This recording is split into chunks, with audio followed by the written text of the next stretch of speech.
Good morning and welcome back to Community Couch Time, where this Chicana, Ms. Guadalupe Cardona, is going to come to you with some important topics to discuss.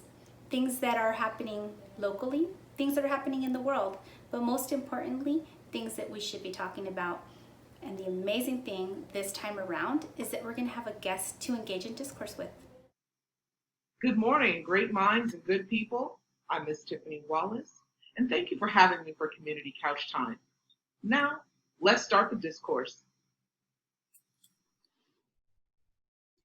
Good morning and welcome back to Community Couch Time. Good morning, Ms. Wallace. How are you? Good morning, Ms. Cardona. How are you?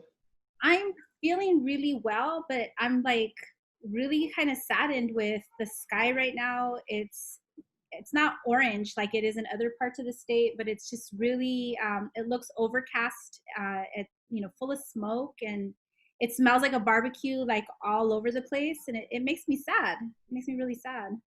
Yeah, it's true. This morning was like, is this overcast or is this smoke? And it's hard to tell, and the sun looks different, the sky looks different. Right. I can't keep thinking about the animals, like how are they doing? Exactly. Poor animals, like they're the innocent bystanders in all of this. And so today I was doing a little bit of research when I first woke up about which fire it is that's closest to us. And I guess it's called the Bobcat fire, but I know from here to Oregon, there are just tons of fires happening right now. And so I wanted to share with you a little piece of a news report that's talking about some of the issues around what's going on with the fire. Is that cool with you? Are you good with that? Yeah, that sounds great. Yeah. Okay, let's do it. This is Democracy Now!, Breaking with Convention. I'm Amy Goodman with Juan Gonzalez as we turn to California, where climate-fueled wildfires are engulfing the state. Crews are battling more than 600 fires that have killed at least 7 people. Governor Gavin Newsom said Monday 300 lightning strikes overnight had sparked 10 new fires. The biggest group of fires in Northern California around Napa is now 25% contained. So far this year, 7,000 fires have destroyed 1.4 million acres, compared to 56,000 acres burned at the same time last year. Tens of thousands of firefighters have been deployed across the state to combat the blazes, which are raging as California also battles a record heat wave and the deadly pandemic. This comes as the state's prison firefighter program, which annually deploys thousands of incarcerated firefighters to the front lines for just $1 an hour, faces diminished numbers because of the coronavirus pandemic. Last month, Governor Newsom ordered the release of some 8,000 incarcerated people, including some from the prison fire camps, as COVID-19 swept through the state's prisons and camps. Several fire camps faced COVID outbreaks in July. Now, as advocates demand mass release for incarcerated people at risk due to the pandemic, more than 1,300 incarcerated firefighters are currently fighting the blazes ravaging California. One of the state's 44 prison camps, the fire prison camps, Delta Conservation Camp in Northern California, is battling the fires with a crew of 55 incarcerated firefighters compared to the camp's 132-person capacity. Over the weekend, Democracy Now! Reached former incarcerated firefighter Marty Vinson by phone. He was stationed at Delta Camp in 2018, where Democracy Now! First met him. In an interview, Vinson called the prison firefighting program California's piggy bank and spoke out about the conditions firefighters at Delta Conservation Camp are currently facing. I imagine the worst. I honestly do. I feel like I can imagine them working much longer hours. So we normally do 24 on, 24 off. I can imagine them doing anywhere, because it's possible. You can do a 48 to 72 hours. It's just so many things that go on out there, regardless if it's natural things that can kill you, or let alone a human being that's making a decision that can possibly kill you. But I believe this is probably the worst conditions, and the firefighters are probably going through their worst experience ever. That's Marty Vinson, formerly incarcerated firefighter. To see our whole interview with him at Delta Conservation Camp, go to democracynow.org. The prisoner firefighter shortage has laid bare California's reliance on prison labor to keep its ever-growing wildfire season at bay, an exploitative system many have called slave labor. California saves up to $100 million a year by using prison labor to fight its biggest environmental problem. And once released, it's nearly impossible for formerly incarcerated firefighters to get jobs with county or city fire departments in California. Wow. I know exactly, right?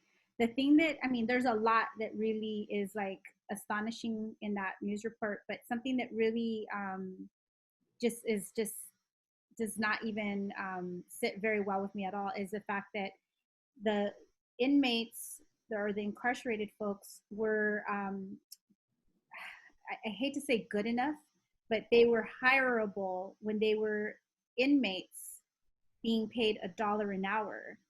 But now that they are no longer incarcerated, they cannot get jobs doing the very same thing they were entrusted to do while incarcerated, right? Meanwhile, Yeah. we have like some of the worst, actually, it's the worst recorded wildfires in the history of California and, you know, the United States. And we have a shortage of firefighters.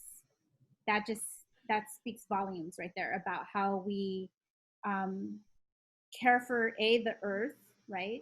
The animals in the earth, but also how we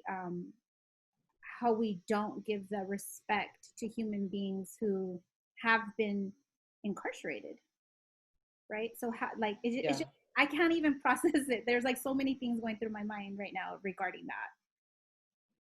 I absolutely relate to that. Like, same, on a very real and deep level. Mm-hmm. And you know, really, I think the word that came to my mind was qualified. They're Right. qualified Absolutely. to fight fires when they're incarcerated.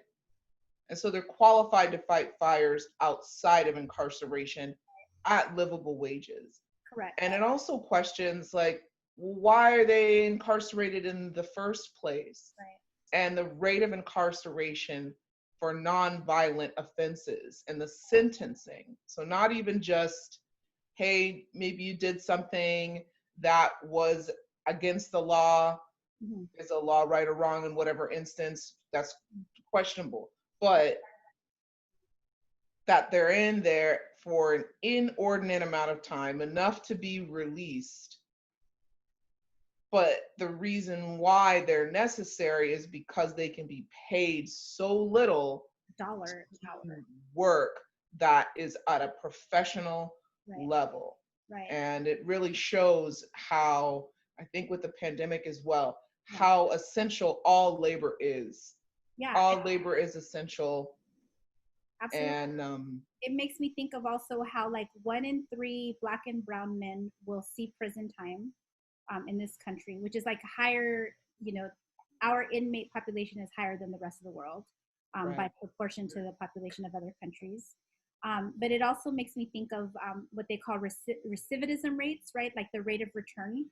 And there are certain things that should be in place that will like lessen the likeliness that a prison will what they call repeat offend and be returned to the prison system.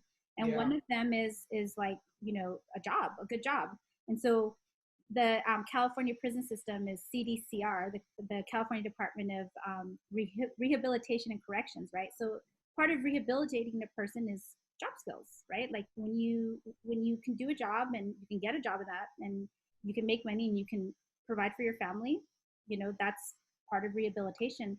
But in this case, they're given the skills in prison, they're used, right, at slave labor wages, more or less, because $1 an hour is not sufficient for anybody to survive. And then you still can't get a job when you get out. And that's the anniversary of the Attica Rebellion actually coming up. And that was, in New York. And it was due to the type of conditions and abuses that people who were incarcerated were facing. Right. So it's like, okay, a person may have committed, you know, a kind of a crime, which people are impoverished. So someone taking things for food Right. or doing something that's against the law for survival, it puts people in a box. But even so, even if it's something that we may consider, well, maybe you need to get rehabilitated in an emotional kind of way and given resources, or be isolated so that you can recover. Yeah. You don't deserve to be tortured No, absolutely not. or live in inhumane conditions or have your sentence be elongated No. so that a corporation can make money. And with these firefighters, they're saving lives. And so when we think about people who have been incarcerated, I have family who's been incarcerated, and in that my personal instance, my relative, they needed rehabilitation. They needed resources. They still need resources. And that is exactly what you were saying with recidivism.